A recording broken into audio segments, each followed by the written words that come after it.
सुरुवातीला एक पुण्यातली काहीशी धक्कादायक बातमी येते। पुण्यात हिट अँड रनचा प्रकार उघडकीस आला आहे। रस्त्यावर झोपलेल्याला एका कारनं भरधाव वेगानं येऊन चिरडलं आणि त्याहीपेक्षा धक्कादायक म्हणजे तब्बल 4 दिवसानंतर आरोपीवर गुन्हा दाखल झाला आहे। पुण्यातल्या मार्केट यार्ड परिसरातली घटना आहे। ही सगळी घटना सीसीटीव्हीमध्ये कैद झाली।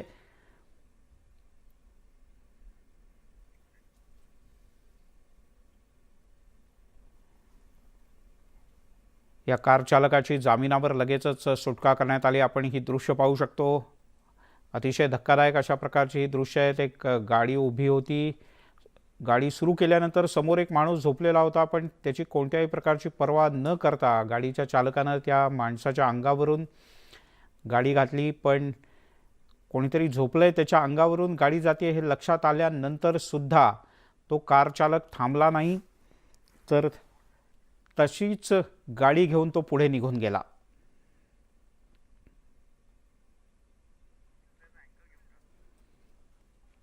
या सगळ्याबद्दल पोलिसांनी काय म्हटलंय आपण पाहूयात।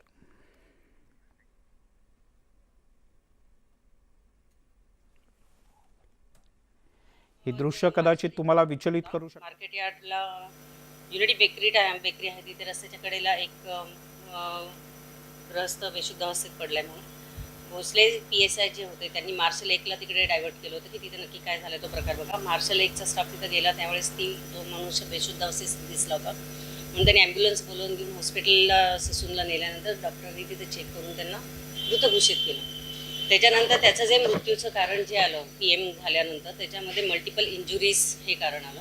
त्या इंजुरीज सर्टिफिकेटवरती म्हणजे डेथ सर्टिफिकेटवरती जे कॉज ऑफ डेथ आलं त्या अनुषंगाने जेव्हा घटनास्थळावरती चौकशी करायला गेलो त्यामुळे एका साक्षीदाराने सांगितलं की रात्री सदर इसम हा रस्त्याच्या कडेला झोपलेला असताना एक किया गाडी आलेली होती आणि ती गाडी टर्न घेऊन जेव्हा जाताना ती गाडी त्याच्यावरून गेलेली, त्यामुळे कदाचित तो डेथ झाला असावा। मग त्या अनुषंगाने आपण घटनास्थळाचे सगळे CCTV फुटेज चेक केले, त्यावेळेस किया MH12 SQ 9425 ही गाडी त्या इसमाच्या अंगावरून जाताना CCTV फुटेजमध्ये दिसली। त्या अनुषंगाने आपण त्या गाडी चालकाविरुद्ध आपण 279 304 मोटर व्हेकल ॲक्ट 134 187 प्रमाणे गुन्हा दाखल केला। त्याच्यानंतर गाडीच्या मालकाची सर्व माहिती घेतल्यानंतर सदर गाडीचा जो मालक होता अरूप नितीन मेहता सदर इसमास आपण सदर गुन्ह्यामध्ये अटक करून न्यायालयाकडे रिमांडकरता हजर केलं होतं। सदर गुन्ह्याचा तपास अधिक चालू आहे। आपल्याकडे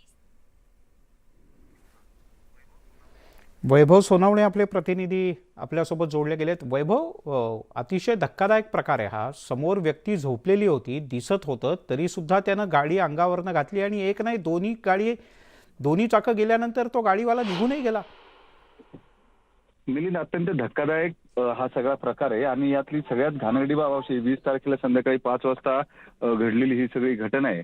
जो गाडीचा चालक होता तो त्याच्या जो रस्त्यावर झोपलेली जी व्यक्ती आहे त्याच्या अंगावरून गाडी घालून तसाच पुढे निघून गेला आणि दुर्दैवाची बाब म्हणजे त्याने पोलिसांनी जेव्हा या सगळ्या प्रकरणाची चौकशी केली संध्याकाळपर्यंत दुकानातून पाहणाऱ्या लोकांनी सुद्धा तो समोर फुटपाथवर झोपलेला माणूस जिवंत आहे की त्याचा मृत्यू झाला हे पाहिलं नाही। संध्याकाळपर्यंत ती व्यक्ती तशीच पडून होती। कुणीतरी पोलिसांना त्याबाबतची माहिती दिल्यानंतर पोलिसांनी घटनास्थळी जाऊन बघितलं आणि त्या व्यक्तीला हॉस्पिटलला नेलं। हॉस्पिटलला नेल्यावरती त्याचा मृत्यू झाल्याचं हॉस्पिटल प्रशासनानं सांगितलं आणि त्यानंतर पोलिसांनी मग आजूबाजूला येऊन चौकशी केली, कारण त्याच्या पोस्टमॉर्टम मध्ये संपूर्ण हाडं जी आहेत, बरगड्या ज्या आहेत त्या मोडलेल्या होत्या। त्याच्यामुळे पोलिसांनी त्याची चौकशी केल्यानंतर समोरच्या दुकानदारांनी याबाबतची माहिती दिली की काल एक जण गाडी घालून गेलेला होता। मग CCTV चेक केल्यावरती हा आरोपी जो आहे तो आरोपी निष्पन्न झाला आणि दुर्दैवाची बाब म्हणजे मार्केट यार्ड पोलिसांनी या सगळ्या प्रकरणामध्ये सदोष मनुष्यवादाचा किंवा हिट अँड रनचा गंभीर गुन्हा जो आहे तो दाखलच केला नाही। तातडीने या आरोपीला जामीन झालाय। हा आरोपी मार्केट यार्ड मधला मोठी आसामी असं कळतंय, व्यापारी आहे, याचं कुटुंब मोठं आणि मार्केट यार्ड पोलिसांनी जुजबी कारवाई करून कुणाच्याही लक्षात येणार नाही, कारण ही व्यक्ती फुटपाथवर राहणारी होती। तक्रार करायला सुद्धा कोणी गेलेलं नाही आणि त्याच्यावर कोणी आक्षेपही घेणार नाही असा एकूण पोलिसांचा होरा असावा। आता माध्यमांमधनं हे पोलिसांचे हे हो. सुद्धा बघायला पाहिजे. हा अत्यंत दुर्दैवी प्रकार आहे. ज्या पद्धतीनं सगळं पोलिसांनी हे प्रकरण हो. रफादफा करायचा प्रयत्न केलाय. खरं तर याच्यात 306 सारखा गुन्हा दाखल व्हायला हवा होता. या आरोपीला पोलीस कस्टडी मिळायला हवी होती. हो. मात्र काही झालेलं नाही. दुसऱ्या दिवशी लगेच आरोपीला या सगळ्या प्रकरणामध्ये बेल मिळालाय. कारण पोलिसांनी त्यांची बाजू कमकुवत ठेवली असं दिसतंय प्रायमा फेसी. बर बर. आणि या सगळ्याचं कारण म्हणजे जो मृत व्यक्ती आहे त्याच्या बाजूने भांडणारही कुणी नव्हतं, तक्रार देणारही कुणी नव्हतं. पोलिसांना ही घटना कळल्यानंतर एकानंतर एक टप्पे उलगडत गेलेत. ज्या अधिकारी खरंय, आहेत, हे तिथल्या वरिष्ठ दुर्दैवी पोलीस आहे. अधिकारी खरंय खरंय वैभव, हे दुर्दैवी आहे की ज्याचं कोणीच नाही तर त्याचं किती त्याची हालत होऊ शकते याचं एक उदाहरण पुण्यासारख्या ठिकाणी आणि या CCTVत दिसत आहेत. एक नाही तर किमान 6-8 लोक पाहत आहेत, पण कोणी विचारपूस सुद्धा केलं नाही. किमान पाणी विचारण्याचं सुद्धा सोयरसूतक दाखवलं नाही. पुण्यासारख्या ठिकाणी जर का असं हे होत असेल तर ते फार दुर्दैवी आहे. किमान 4 ते 5 जण पाहतायत आणि बाजूनं स्कूटर आणि अन्य वाहनं गेलेत 5-6, पण कोणी सुद्धा हे पाहिलं नाही. वैभव, तुर्तास धन्यवाद.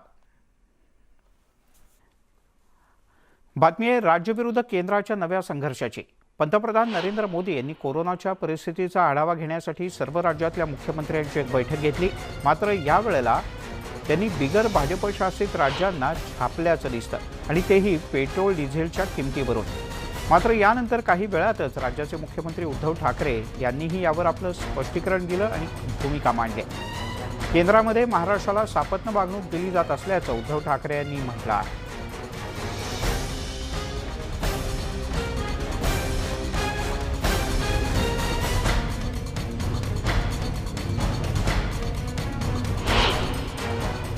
महाराष्ट्र, पश्चिम बंगाल, तेलंगाना, आंध्र प्रदेश, तमिलनाडु, केरला, झारखंड, किसी न किसी कारण से उन्होंने इस बात को नहीं माना और उनके राज्य को, नागरिकों को बोझ कंटिन्यू रहा. मैं इस बात में नहीं जाऊंगा कि इस दौरान इन राज्यों ने कितना रेवेन्यू कमाया. त्यामुळे पंतप्रधानांनी थेट असं म्हटलंय की काही प्रमाणात पंतप्रधानांना असं सूचित करायचं होतं की मोठ्या प्रमाणात त्यांनी नफा मिळवला. पण पंतप्रधानांच्या वक्तव्यानंतर लगेचच राज्य सरकारच्या वतीने मुख्यमंत्र्यांनी एक भलं मोठं स्पष्टीकरणही दिलंय. मुख्यमंत्री काय म्हणाले आपण ग्राफिक्सच्या माध्यमातून पाहूयात. मुख्यमंत्र्यांनी म्हटलंय की राज्याला केंद्रीय कराच्या 5.5% इतकी रक्कम मिळते. डायरेक्ट टॅक्सेसच्या माध्यमात राज्याचा वाटा 38.3% इतका आहे. सर्वात जास्त 15% GST हा महाराष्ट्रातून मिळतो. 26,500 कोटींची GSTची थकबाकी आहे. डिझेलच्या दरात 24 रुपये 38 पैसे कर आणि 22 रुपये 37 पैसे कर हा राज्याचा आहे. एवढंच नाही तर राज्यात नैसर्गिक वायूत नागरिकांना सवलत देण्यात आली आहे. पाईप गॅसधारक आणि सार्वजनिक वाहतूकदारांना सुद्धा याचा लाभ मिळतोय. राज्याला केंद्रीय कराच्या 5.5% रक्कम ही थेट जात असते.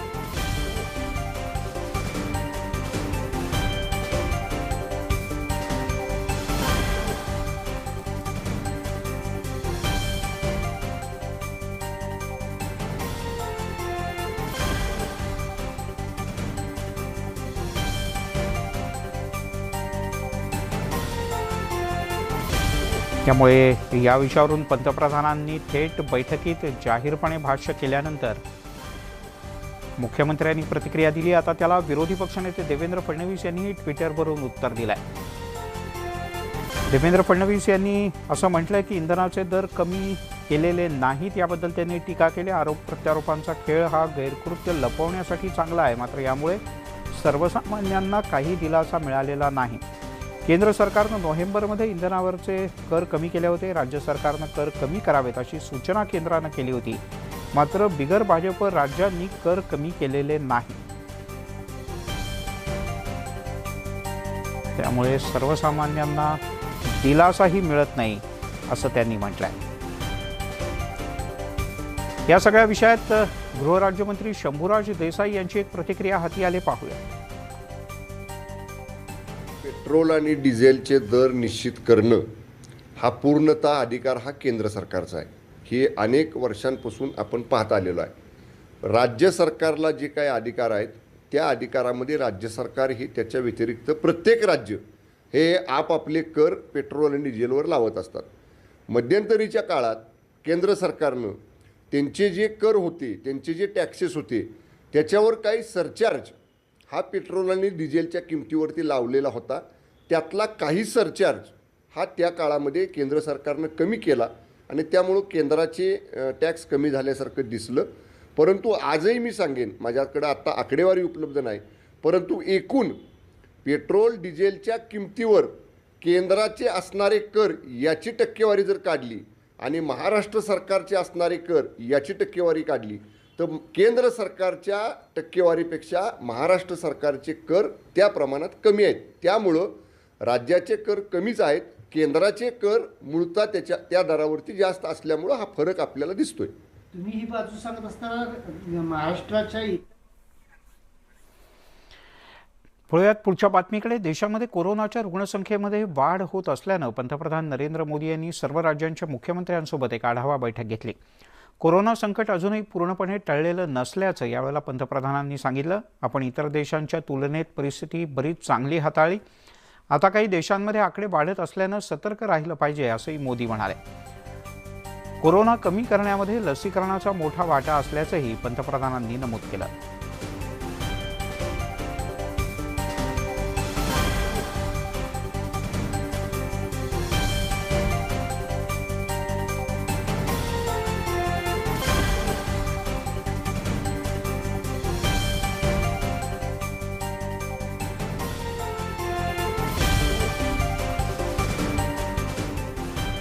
भारतवासियों ने कई देशों की तुलना में अपने देश में हालात को काफी बेहतर और नियंत्रण में रखा है. इन सब के बावजूद पिछले 2 हफ्तों से जिस तरह से कुछ राज्यों में केसेस बढ़ रहे हैं उससे हमें अलर्ट रहने की जरूरत है. वैक्सीन जन जन तक पहुंची है. पंतप्रधान नरेंद्र मोदी यांनी सर्व राज्यांच्या मुख्यमंत्र्यांसोबत बैठक घेत कोरोनाच्या स्थितीचा आढावा घेतला. या बैठकीत सर्व राज्यांनी दैनंदिन रुग्णांची स्थिती याबद्दल माहिती दिली. या बैठकीनंतर राज्याचे आरोग्यमंत्री राजेश टोपे यांनी एक छोटे पत्रकार परिषद घेतली. राज्यात मोदींनी सांगितल्याप्रमाणे पंचसूत्रीनं काम सुरू असल्याचं त्यांनी नमूद केलं. राज्यात कोरोना टेस्टिंग वाढवण्याचा निर्णय घेण्यात आला असून यासोबतच ट्रॅकिंग करणं सुद्धा आवश्यक असून आम्ही ते युद्धपातळीवर सुरू करत असल्याचं राजेश टोपे यांनी नमूद केलं.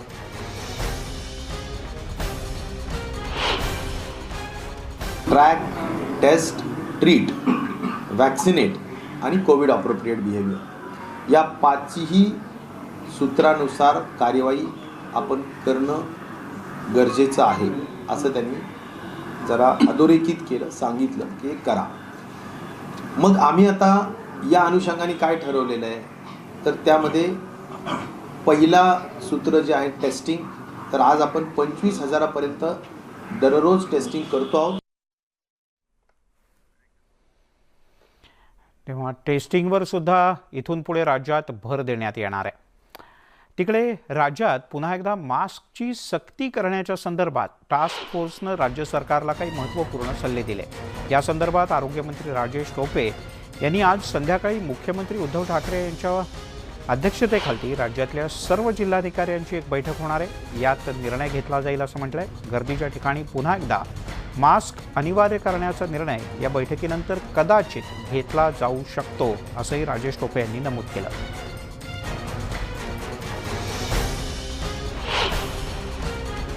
कोविड अप्रोप्रिएट बिहेवियरमध्ये एक महत्त्वाचा भाग असा वाटतो की आज माननीय राज्याचे मुख्यमंत्री कदाचित 5-6 वाजता सर्व कलेक्टर्सच्या बरोबर एक बैठक निश्चित प्रकारे घेतील. आज असा सुतोवाच त्यांनी आमच्या मीटिंगमध्ये केलेला आहे आणि त्यामुळे त्या मीटिंगच्या अनुषंगाने कदाचित गर्दीच्या ठिकाणी पुन्हा मास्क कंपल्सरी होऊ शकतात असा निर्णय या मीटिंगच्या नंतर माननीय मुख्यमंत्री घेण्याच्या संदर्भातला एक मला निश्चित प्रकारे असं वाटतं की त्या संदर्भाने निर्णय होईल.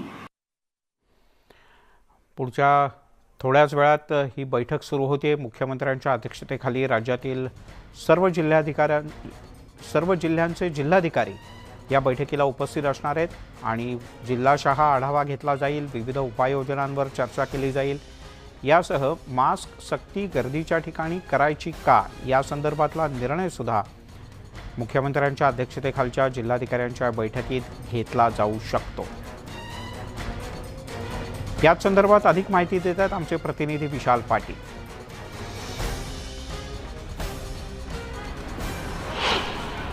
आरोग्यमंत्र्यांनी एक प्रकारे आता इशारा जो आहे हा सर्वसामान्यांना दिलेला आहे, तो म्हणजे मास्क सक्ती होण्याची शक्यता निर्माण होऊ शकते, कारण का अद्यापही ओमायक्रॉनचे रुग्ण जे आहेत हे अलीकडे सापडत आहेत आणि अनेक भागांमध्ये ओमायक्रॉनचे रुग्ण आणि कोरोना संख्या जी आहे ती काहीशा प्रमाणात वाढताना आकडेवारीवरून दिसते असं त्यांनी स्पष्ट केलेलं आहे। आणि त्यामुळेच कुठेतरी सार्वजनिक ठिकाणी मास्क सक्ती करण्याचा विचार एक प्रकारे राज्य सरकार करू शकतं, अशा पद्धतीचा एक इशारा जो आहे हा सर्वसामान्यांनी दिलेला आहे। त्यामुळे मोकळा श्वास घेणारा सर्वसामान्य नागरिक आता कुठेतरी पुन्हा एकदा मास्क घालताना आपल्याला पाहायला मिळेल का हे पाहावं लागणार आहे। खरं तर माझ्यासोबत काही मुंबईकर आहेत, आत्ता मी CSMT या परिसरात आहेत आणि रोजचे प्रवास करणारे हे व्यक्ती आहेत, आपण यांनाच विचारूयात ज्या पद्धतीनं राज्य सरकार आरोग्यमंत्र्यांनी एक इशारा दिलेला आहे की मास्क सक्ती जे ते येणाऱ्या काळात होऊ शकते, काय वाटतं तुम्हाला मास्क सक्ती झाली पाहिजे का?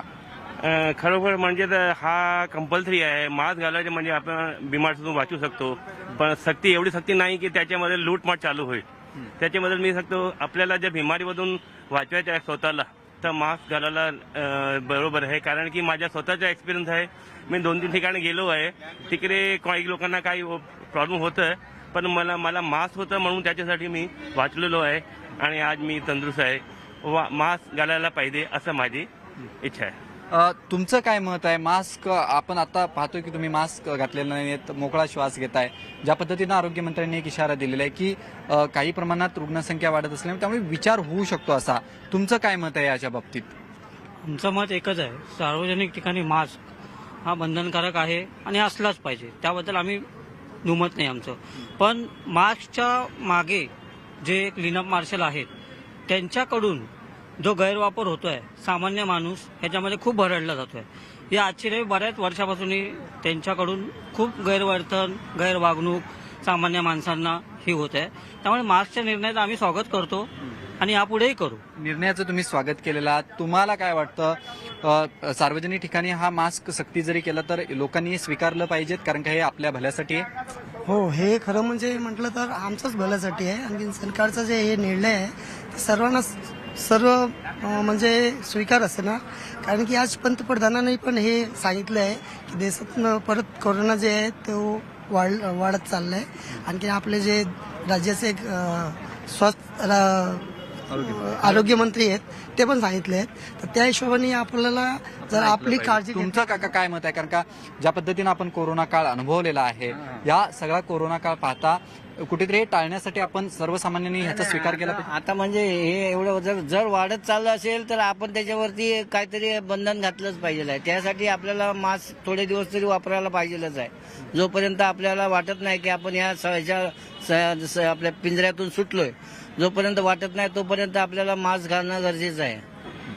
नक्कीच आपण पाहतोय खरं तर मुंबईकरांनी मास्कच्या बाबतीत एक स्वागताची भूमिका जी आहे ती घेताना आपल्याला पाहायला मिळते। थेट त्यांचं असं मत आहे की जर आपल्याला कोरोना थांबवायचा असेल, जो काळ आपण पाहिलाय हा कुठेतरी आपल्याला अनुभवायचा नसेल, तर राज्य सरकार जर अशा पद्धतीनं मास्क सक्ती करत असेल तर आपण या गोष्टीचं स्वागत केलं पाहिजे।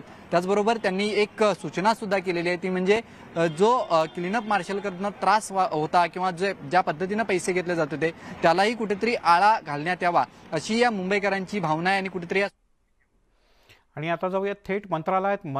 मराठा क्रांती मोर्चाचं एक आंदोलन इथे सुरू आहे। त्यामुळे आता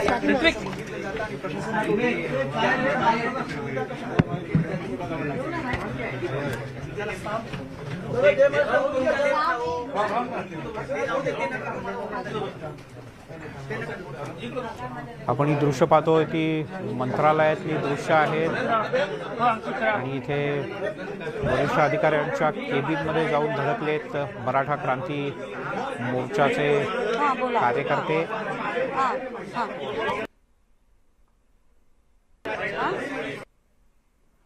ही लाईव्ह दृश्य आपण पाहतो आहोत. काही वेळापूर्वी हे आंदोलन सुरू झालं. हे कार्यकर्ते मंत्रालयात वेगवेगळ्या कामाच्या निमित्तानं पोहोचले आणि एकत्र येत त्यांनी स्वाती लोखंडे आपल्या प्रतिनिधी आपल्यासोबत जोडले गेले आहेत. स्वाती, नेमकं कुठे हे मंत्रालयात आंदोलन सुरू आहे?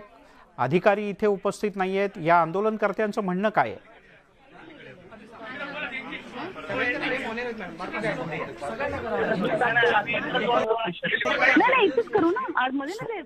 स्वाती, माझा आवाज येतोय? स्वाती, हे आंदोलन नेमकं कुठे सुरू आहे? काय म्हणणं आहे या आंदोलनकर्त्यांचं? खरं तर सचिव सुमंत भांगे यांच्या कार्यालयामध्ये हे सगळे आंदोलक बसलेत. मराठी क्रांती मोर्चाचे हे सगळे आंदोलक आपल्याला या क्षणी बघायला मिळतात. आपण बघितलं की जोपर्यंत 7 मुख्य मागण्या मान्य होत नाही तोपर्यंत इथून न हलण्याचा निर्धार केलाय. मला सांगा, तुमच्या मुख्य 7 मागण्या काय आणि तुमचा निर्धार काय केलाय तुम्ही? 7 मागण्यामध्ये आमच्या 2014चा मुद्दा आहे. जी 2014ला जाहिरात निघाली आणि सिलेक्शन 18ला झालेलं आहे. तसंच 19च्या मुलांच्या सुद्धा ऊर्जा विभागात, इतर विभागामध्ये बऱ्याच अशा नियुक्त्या अडकलेल्या. ऊर्जा विभागात, इतर विभागामध्ये बऱ्याच अशा नियुक्त्या अडकलेल्या आहेत की या राजकारण्याच्या बळी आम्ही पडत आहोत. आज मी हिंगोली जिल्ह्यातून आलेलो आहे. कमीत कमी 7 ते 8 वर्ष इथं चक्रा मारत आहोत मंत्रालयामध्ये. आज होईल उद्या होईल, फक्त इथं आम्हाला आश्वासनाचं गांजर फक्त सरकार दाखवत आहे, दुसरं काही करत नाही. पण मग आता तुमचा निर्धार काय? तुम्ही असे कधी नाही, विषय असा होता, मराठा आरक्षणाचा दुसरा विषय सुप्रीम कोर्टामध्ये आहे. तो विषय कालांतराने सुटू शकतो, परंतु संभाजीराजे म्हटले होते की ज्या 7 मागण्यावर समाज कुठेतरी समाजाला दिलासा मिळू शकतो, त्यामुळे 7 मागण्या घेऊन छत्रपती संभाजीराजे बसले होते. आणि सरकारने एवढ्या मोठ्यापणाने सांगितलं की आम्ही तुमच्या साऱ्या मागण्या सोडवल्या 3 दिवसामध्ये, आणि संभाजीराजेंच्यावर विश्वास ठेवून सर्व समाज पाठीमागे गेला आणि राज्यामधलं आंदोलन शांत झालं. म्हणजे संभाजीराजे यांनीही तुम्हाला फसवलं असं सरकारने संभाजीराजेला फसवलं. संभाजीराजेंना सरकारने फसवलं, कारण त्यांनी आश्वासन दिलं होतं की आम्ही तुमच्या साऱ्या मागण्या मान्य केल्या, आणि त्यांच्या आश्वासनावर आम्ही सर्व परत गेलो महाराष्ट्रामध्ये आणि आंदोलन शांत झालं. तुम्ही आता असं म्हणताय की मुख्यमंत्री येणार नाही तोपर्यंत आम्ही हलणार नाही. आज एक महिला, जी शिवसैनिक म्हणून एक महिला, आज राज्यातलं वातावरण बघा, यांना विजेकडे लक्ष नाही. लोकांच्या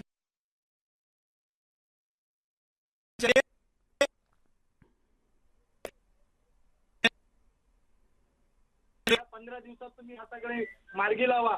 तुम्ही कुठल्याही प्रकारे फॉलोअप घेतला नाहीये. आज आम्ही कमीत कमी 2 महिने या अधिकाऱ्यांकडे ना चक्रा मारतोय की आमच्या विद्यार्थ्यांचं काय झालं. आज आम्ही फॉलोअपसाठीच आलेलो, पण यांच्याकडून शेवटचे निर्णयाचे उत्तर उडवाउडीचे आले, म्हणून आम्ही निर्णय घेतलाय. आज महाराष्ट्र इथं आला तर याला कारणीभूत हे मुख्यमंत्री असतील आणि अधिकारी असतील. बरं, पण मग याला कारणीभूत हे मुख्यमंत्री असतील आणि अधिकारी असतील. बरं, पण मग आता एक शेवटचा प्रश्न तुमच्याकडे जाऊन घेते. मिलिंद, आपण जसं बघतोय लोकांच्या काही या क्षणी या आंदोलकांच्या प्रतिक्रिया आहेत, पण तुम्हाला खरंच वाटतंय का की इथे बसल्यानं तुमच्या समस्या जातील? आम्ही काय करायला पाहिजे? बघा, जबाबदार हे अधिकारी आहेत. हे अधिकारी जबाबदार अधिकारी आहेत. जे सर्क्युलर निघतात ते सर्क्युलर यांच्या ऑफिसमध्ये निघतात, आणि आजवर निघालेले सर्क्युलर चुकीचे निघालेले आहेत आणि यांच्याच ऑफिसमध्ये निघालेले आहेत. आणि समन्वय अधिकारी म्हणून यांची नियुक्ती आहे, त्यामुळे यांच्याकडनं आमचे प्रश्न सुटणार. आणि सामान्य प्रशासन विभाग आहे, त्यामुळे हेच जबाबदारी न्याय पाहिजे. त्यांची जबाबदारी आम्ही योग्य ठिकाणी बसलेलो आहे. आपण खरं तर यांचंही बोलणं ऐकून घेऊ की नेमकं काय म्हणायचंय. तुमच्या मागण्या अगदी शॉर्ट. हे दालन का निवडलं त्याचं कारण असं आहे की जे 2014चं म्हणजे एसबीसी आरक्षण आणि 19चं एससीबीसी आरक्षण, या दोन्ही आरक्षणातील मराठा उमेदवारांच्या नियुक्त्या रखडलेल्या आहेत. त्याबाबत छत्रपती संभाजीराजेंच्या उपोषणाला प्रतिसाद देत सरकारने नियुक्त्या देण्याबाबत निर्णय घेतला. त्या ठिकाणी निर्णय घेतल्यानंतर या अधिकाऱ्यांनी जी काय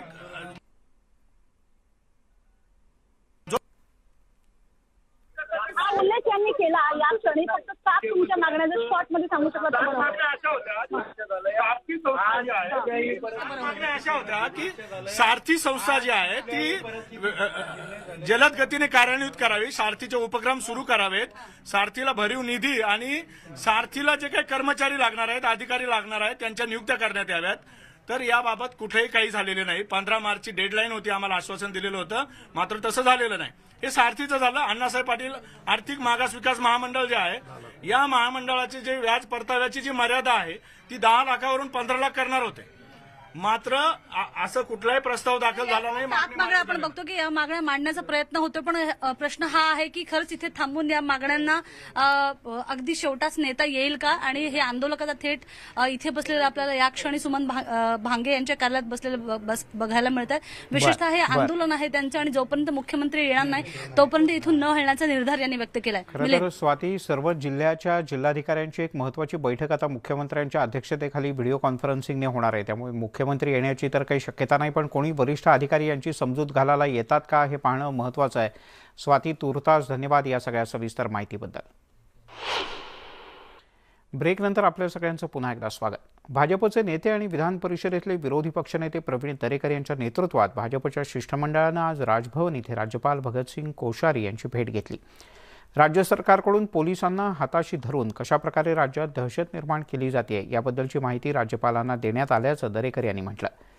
पोलिसांच्या उपस्थितीत किरीट सोमय्या यांच्यावर हल्ला झालेला असताना पोलीस आयुक्त विचारतात की सीआरपीएफचे जवान काय करत होते. सीआरपीएफ जवानांनी तेव्हा गोळीबार करावा आणि महाराष्ट्र पोलीस व सीआरपीएफ जवानांमध्ये तुंबळ युद्ध व्हावं अशी पोलीस आयुक्तांची अपेक्षा होती का, असा प्रश्नही भाजप नेत्यांनी उपस्थित केला.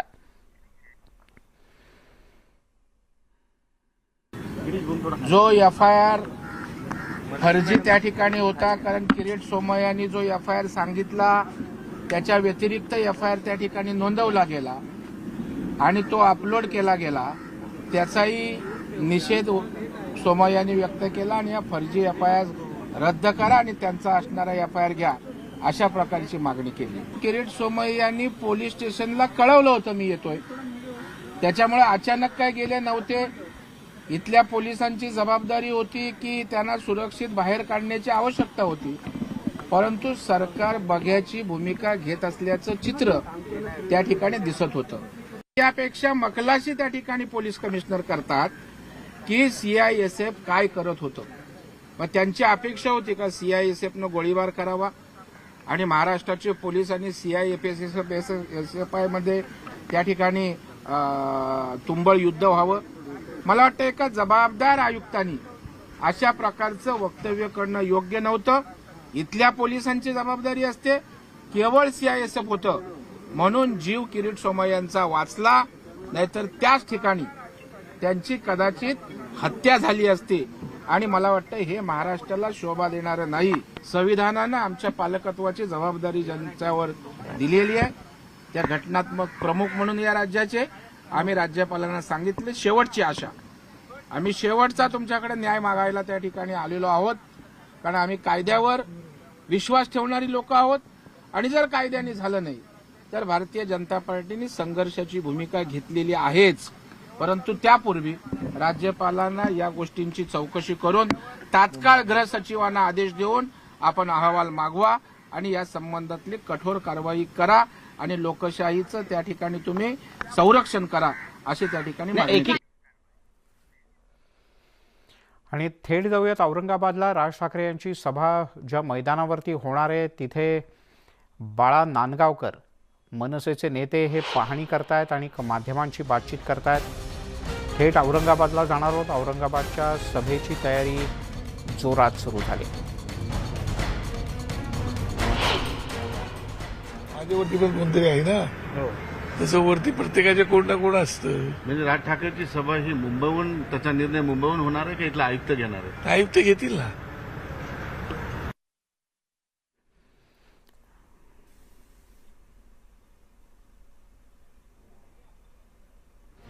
राज ठाकरे यांची औरंगाबादला 1 तारखेला सभा होणार आहे आणि यासाठी आवश्यक त्या परवानग्या मिळवण्याकरता सध्या मनसेचे नेते प्रयत्नशील आहेत. मनसेचे ज्येष्ठ नेते बाळा नांदगावकर हे सध्या औरंगाबादमध्ये पोहोचले आहेत आणि ज्या मैदानावर सभा होणार आहे त्या मैदानाच्या इथल्या तयारीची पाहणीसुद्धा त्यांनी आज केली. तसंच औरंगाबादच्या पोलीस आयुक्तांची सुद्धा त्यांनी आज भेट घेतली.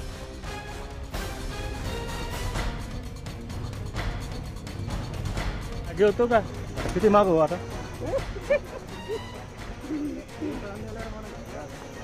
आपण ही दृश्य पाहतो आहोत. मनसेचे स्थानिक नेते, वरिष्ठ पोलीस अधिकारी हे सगळेजण मिळून सभेच्या ठिकाणची पाहणी करतायत.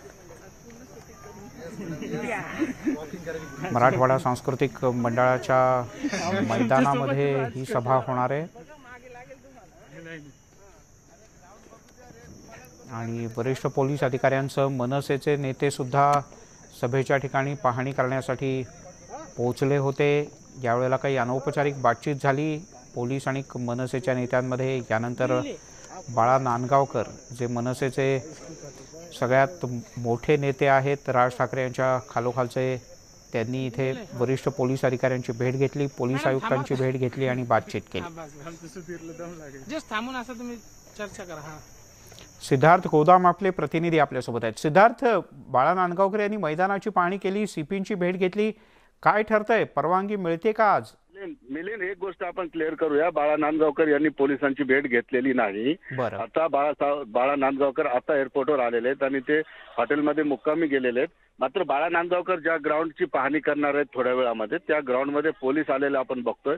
डीसीपी बनकर मॅडम या ठिकाणी आहेत. त्यांनी जी आहे या ठिकाणी पूर्ण याची पाहणी केलेली आहे आणि नेमकं त्या काही बोलतील का मी सुद्धा प्रयत्न करतो. मात्र ते बोलण्याचा विषय नाही आहे.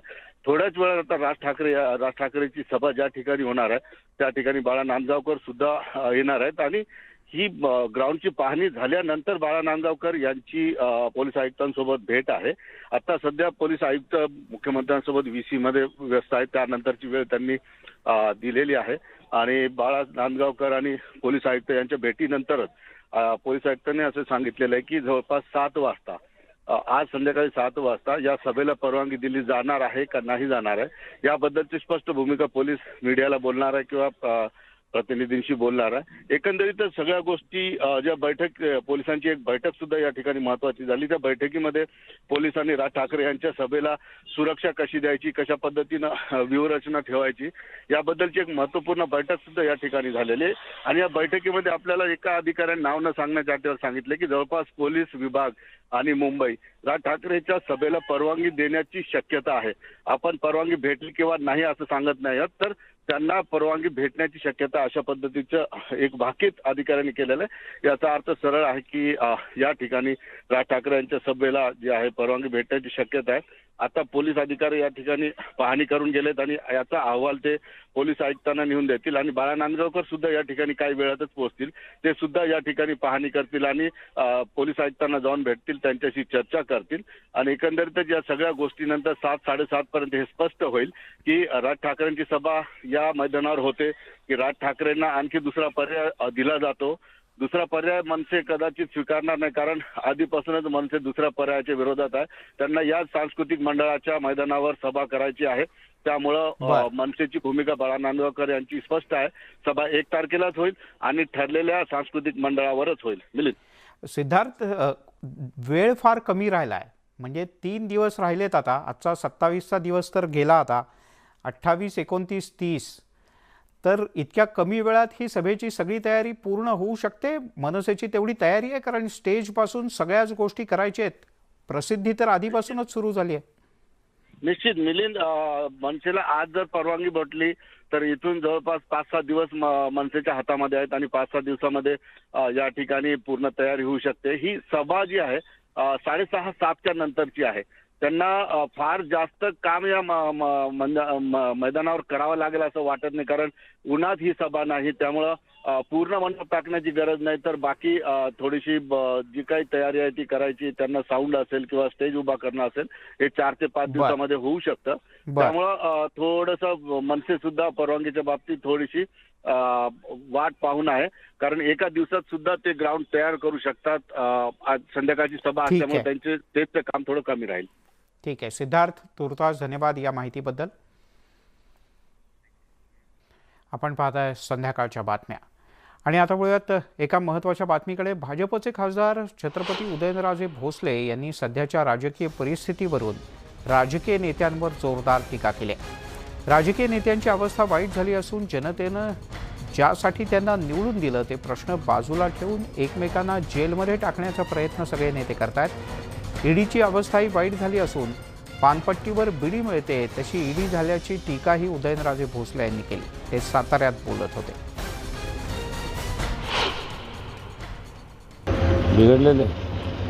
बिघडवलं कोणी याचा तुम्ही थोडंसं विचार केला पाहिजे. आणि मी तर सगळ्यांना सांगेन, माझं आवडतं चॅनल म्हणजे टॉम अँड जेरी. मी सध्या ते सुद्धा बघायचं बंद केलं आहे. आणि ह्या ज्या माकड उड्या चालल्यात ना ते बघत बसतो. मजा येते. कोण कोणाला मारते, कोण कोणाला आत टाकते, बेसलेस. कोण म्हणते की तो मुख्यमंत्री आहे का, तो म्हणते की हा आहे का, तो आहे का. चांगले. भाजप आणि राष्ट्रवादीमध्ये चांगलंच वाकयुद्ध रंगलंय. भोंगा आणि हनुमान चालिसा यावरून टीका करताना तर पातळी सुद्धा खालावू लागले. राष्ट्रवादीचे नेते अमोल मिटकरी यांनी टीका करताना सदाभाऊ खोत यांची जीभ घसरली, तर मिटकरी यांनी सुद्धा खोत यांना जशास तसं उत्तर दिलं. दरम्यान हे आपण पाहणार आहोत, पण बाळा नांदगावकर मनसेचे नेते प्रत्यक्ष मैदानात पोहोचलेले आहेत. त्यांच्यासोबत बाळा नांदगावकर यांच्यासोबत मनसेचे सगळे प्रमुख नेते औरंगाबादमधले उपस्थित आहेत. आणि प्रकाश महाजन आहेत, औरंगाबादचे अध्यक्ष आहेत, अन्य पदाधिकारी आहेत. आणि इथे सभा नेमकी कशा पद्धतीनं होईल, स्टेज कुठे असेल, लोकांना प्रवेश कुठून असेल, याबद्दलची सगळ्या प्रकारची माहिती इथे बाळा नांदगावकर यांना दिली जाते. सिद्धार्थ गोदाम आपले प्रतिनिधी आपल्यासोबत आहेत. सिद्धार्थ, हेच ते मैदान आहे मराठवाडा सांस्कृतिक मंडळाचं आणि इथे पाहणी करण्यासाठी बाळा नांदगावकर पोहोचलेले आहेत. हेच स्टेज जर का नक्की झालं तर स्वतंत्र स्टेजची व्यवस्था नाही करायला लागणार, मात्र मैदानात विविध व्यवस्था करायला लागेल. मैदानात भेट दिल्यानंतर पोलीस आयुक्तांना भेटणार आहेत बाळा नांदगावकर.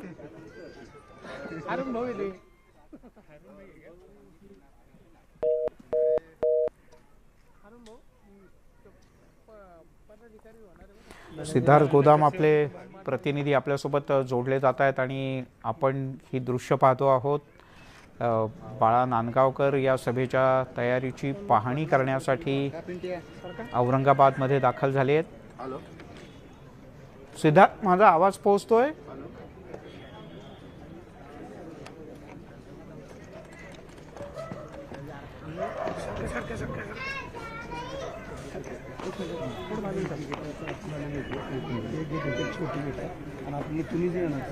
आपण दृश्य पाहतो आहोत बाळा नांदगावकर यांच्या खास देखरेखीखाली सभा कशा पद्धतीनं होणार, स्टेज कुठे असणार, लोकांची बसण्याची व्यवस्था काय करणार किंवा प्रवेशद्वार या मैदानाचं कुठून असेल, कसं असेल, वाहनांची व्यवस्था येणाऱ्या काय केली जाणार, यासह सगळ्या गोष्टींची माहिती बाळा नांदगावकर मनसेच्या औरंगाबादमधल्या पदाधिकाऱ्यांच्याकडून करून घेत आहेत. आणि यानंतर बाळा नांदगावकर कदाचित औरंगाबादच्या पोलीस आयुक्तांना भेटण्याची सुद्धा शक्यता आहे. सिद्धार्थ, पाहणी नंतर माध्यमांशी बोलणार आहेत का बाळा नांदगावकर आणि पोलीस आयुक्तांची सुद्धा भेट घेणार आहेत का?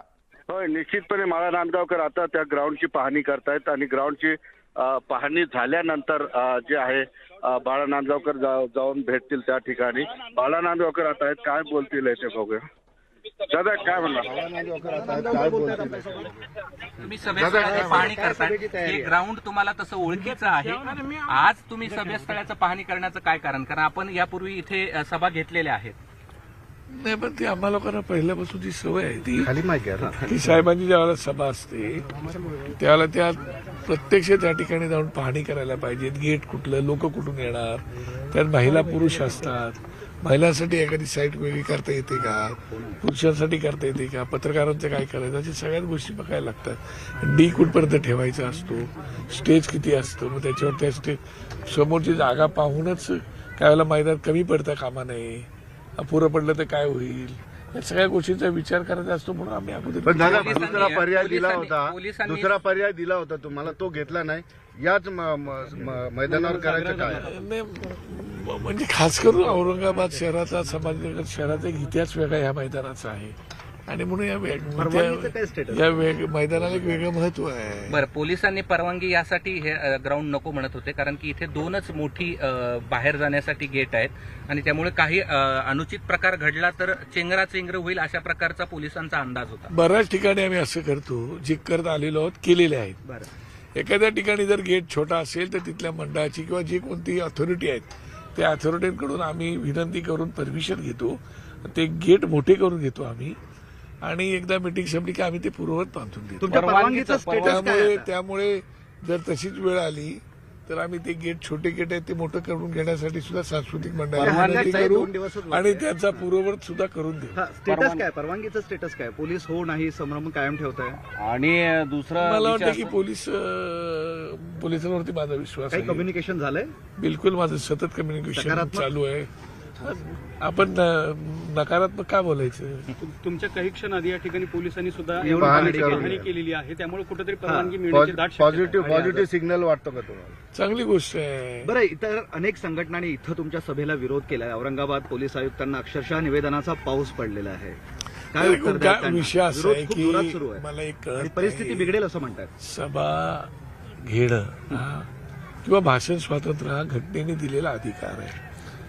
आतापर्यंत ज्यांनी सभा कुठे घेतल्या त्याला कोणी विरोध करण्याचं कारणच नव्हतं आणि आता पण महाराष्ट्र दिन असल्यामुळे ही 1 तारखेची सभा आहे. जर महाराष्ट्र दिन हा 1 तारखेचा नसता, आणखी पुढच्या तारखेचा असं त्यावेळेला आम्ही सभा घेतली असती, पण आता महाराष्ट्र दिन असल्यामुळे या सभेला महत्व जास्त आहे. त्याच्यामुळे विरोध करण्याचं कारण काहीच नाही. आणि हिंदुत्व हा मुद्दा नाही या सभेचा मत तर तो वाचला जरी मुद्दा, तो मुद्दा आहेच. तो मुद्दा आता साहेब काय बोलणार ते मला नक्की माहिती नाही. तुम्ही मला आता काय प्रश्न विचारणार ते माहिती आहे का? नाही ना. त्याच्यामुळे साहेब काय बोलणार ते माहिती नाही. परंतु तेवढाच विषय आहे का? दुसरे विषय नाहीत या देशामध्ये, महाराष्ट्रात विषय नाहीत, तेही बोलतील ना, तुम्ही परवा ऐकाल. त्याच्यामुळे बरेच विषय आहेत ज्या विषयांवरती साहेबांना बोलायचं असेल बोलतील. आता काल परवाकडे पवार साहेबांची सभा झाली, त्याच्यावर पवार साहेबांनी उत्तम प्रकारचे भाष्य केलेले आहेत. ते विषय पण काही असतील. राज्यापुढे आव असून एवढे प्रश्न पडलेले आहेत, त्याच्यावरती काही विषय असतील. त्याच्यामुळे तुम्ही आपला नुसता तो भोंगा वाजवताय, त्याला आम्ही काय घालणार? त्याला भोंग्याला सुरुवात तुम्ही केली आणि आता महाराष्ट्र वाजतोय वाजवताय ना तुम्ही. आम्हाला आनंद आहे. देशामध्ये हनुमान चालीसा सुरू झाली आहे. म्हणजे राज ठाकरेंमुळे बदल झालेला राजकारणामध्ये 100% झालाय. 100% झालाय. अहो, युपीला निर्णय झाला ना, निर्णय त्याचा आतापर्यंत कोणी घेतलं नाही. मी युपी सरकारचं मुद्दाम अभिनंदन करतो, खास करून योगी साहेबांचं. पण तुम्ही असे म्हटले की राज ठाकरेंमुळे त्यामुळे तयारी जोरात सुरू आहे. थेट जाऊयात मंत्रालयातल्या बातमीकडे. मराठा क्रांती मोर्चाच्या कार्यकर्त्यांनी जे मंत्रालयात आंदोलन केलेलं होतं तिथे राज्याचे उपमुख्यमंत्री अजित पवार यांनी आंदोलनाची दखल घेतली आणि उद्याला अजित पवार हे आंदोलकांशी चर्चा करणार आहेत. या क्षणाची सगळ्यात मोठी आणि महत्त्वाची बातमी. साधारण अर्ध्या तासापूर्वी आम्ही तुम्हाला मंत्रालयातलं मराठा क्रांती मोर्चाशी संबंधित कार्यकर्त्यांचं एक आंदोलन दाखवलं होतं. या कार्यकर्त्यांनी मराठा विषयातलं आरक्षण, त्यानंतर सरकारने घेतलेले विविध निर्णय यासाठी समन्वयाकरता एक समिती नेमली होती आणि त्या समितीच्या कार्यालयातच हे आंदोलन करण्यात आलं. स्वाती लोखंडे आपले प्रतिनिधी आपल्यासोबत आहेत. स्वाती, नेमकं काय ठरलं? खरं तर उद्या अजितदादा यांनी बैठकीसाठी चर्चेचं आमंत्रण दिलेलं आहे. उद्या कॅबिनेटच्या बैठकीनंतर बैठक संपल्यानंतर अजितदादांनी या सगळ्या आंदोलकांना बोलवलेलं आहे. त्यासाठी काही जणांच्या शिष्टमंडळाची नावंही मागितलेली आहेत. सुमंत भांगे या संदर्भात आता माहिती देतात. आपण जर कदाचित थेट त्यांच्याकडे जाऊ शकलो तर आपण दाखवू शकू की सुमंत भांगे या क्षणीही याबद्दलची माहिती देतात. सर्व विभागांना कळवलेलं आहे. छत्रपती संभाजीराजेंचं जेव्हा उपोषण झालं होतं त्यावेळेस त्यांना आश्वासन शासनाकडून देण्यात आलं होतं. त्यानंतर उपमुख्यमंत्री महोदयांच्या अध्यक्षतेखाली 2 वेळेस बैठका झाल्या आणि सगळे विभाग ह्याच्यामध्ये जे आहेत, फॉर एक्झाम्पल वसतिगृह सुरू करण्यासाठी उच्च आणि तंत्र शिक्षण विभाग आहे, त्यानंतर इतर मागास बहुजन कल्याण विभाग आहे, त्याचबरोबर नियोजन विभाग आहे ज्यांच्याकडे सारथीसाठी निधी उपलब्ध करून देणं, अधिकारी कर्मचाऱ्यांचे पद मंजूर करणं, त्याचबरोबर या संदर्भात म्हणजे आता आंदोलन झाल्यानंतर उपमुख्यमंत्र्यांनी बैठक बोलवली आहे. साधारणतः बैठक किती वाजता असेल, किती जणांचं शिष्टमंडळ बोलवलंय? कॅबिनेट संपल्यानंतर संध्याकाळी मीटिंग उपमुख्यमंत्री महोदयांकडे घेणार आहेत असं मला आता त्यांच्या खासगी सचिवांचा फोन होता. त्यामुळे आपल्यापैकी 4-5 लोकांचे नाव, मोबाईल नंबर त्यांना कळवायचे, म्हणजे आपल्याला ते बैठकीला इन्व्हाइट करणार आहेत. आणि आपण द्या ना ते, म्हणजे मला पाठवायचे त्यांना. बैठक घ्यायची नाही ते ठरवून बाबतीमधलं तुमचं ठोस नियोजन काय हे सांगा साहेब. अशा बैठका वारंवार झाल्यात आमच्या मुख्यमंत्र्यांवर झाल्या. हा निर्णय शासन हा निर्णय शासन स्तरावरच झालेला आहे. त्याची अंमलबजावणी विभाग करतायत. तुमची पण जबाबदारी आहे साहेब. आमची जबाबदारी कोऑर्डिनेशन करणं, समन्वय करण्याची आहे. ती माहिती कोंढरे साहेबांनी सांगितल्याप्रमाणे आम्ही ती मागवलेली आहे. त्यांनी राजेंद्र कोंढरे साहेबांनी आम्हाला लेखी पत्र दिलंय, ही माहिती मागवा म्हटलंय, आम्ही माहिती मागवलेली. मीडियासमोर दाखवतो राजेंद्र कोंढरेंनी काय पत्र दिलं. त्यांचं पत्र आहे आमच्याकडे रेकॉर्डला, मी तुम्हाला देतो कॉपी त्याची. आणि त्यांनी दिलेल्या पत्राप्रमाणे आपण माहिती मागवतोय फक्त आपल्याकडं. आणखीन आपल्याला जाधव साहेब, धनंजय, आपल्याला आणखीन काही माहिती मागवायची असली तर सांगा, मी मागवतो. आपण सांगा ना काही माहिती मागवायची असेल तर मी मागवतो. आपल्याला माहिती मागवायची.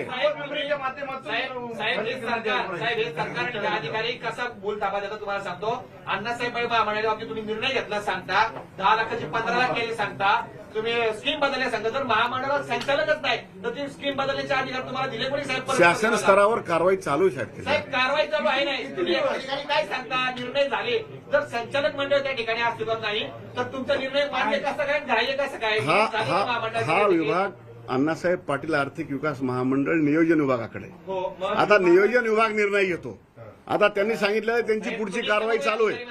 मेमोरेंडम ऑफ आर्टिकल जे आहे अण्णासाहेब पाटील आर्थिक विकास महामंडळाचं, त्यामधल्या तरतुदीप्रमाणे ते आता निर्णय करणार आहेत. आणि